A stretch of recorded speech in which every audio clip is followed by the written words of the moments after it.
আসসালামু আলাইকুম প্রিয় দর্শকবৃন্দ। আজ আমরা আলোচনা করব ফিউজ কেন কেটে যায়। ফিউজ সাধারণত বৈদ্যুতিক সার্কিটকে সুরক্ষিত রাখার জন্য ব্যবহার করা হয়। এটি তখনই কেটে যায় বা পুড়ে যায় যখন সার্কিটে স্বাভাবিকের চেয়ে বেশি কারেন্ট প্রবাহিত হয়। ফিউজ পুড়ে যাওয়ার প্রধান কারণগুলো হল: ১. অতিরিক্ত লোড বা ওভারলোড। সার্কিটে নির্ধারিত ক্ষমতার বেশি লোড যুক্ত হলে কারেন্ট বেড়ে যায় এবং ফিউজ পুড়ে যায়। ২.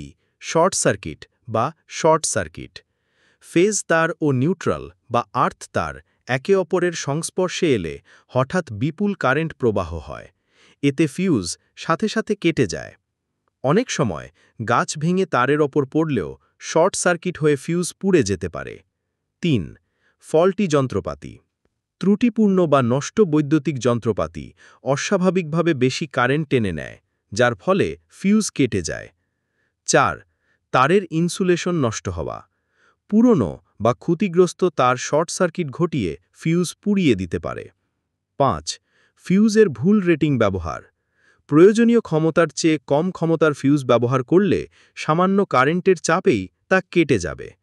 সহজভাবে বললে, অতিরিক্ত কারেন্ট থেকে সার্কিটকে রক্ষা করার জন্যই ফিউজ নিজে পুড়ে যায়।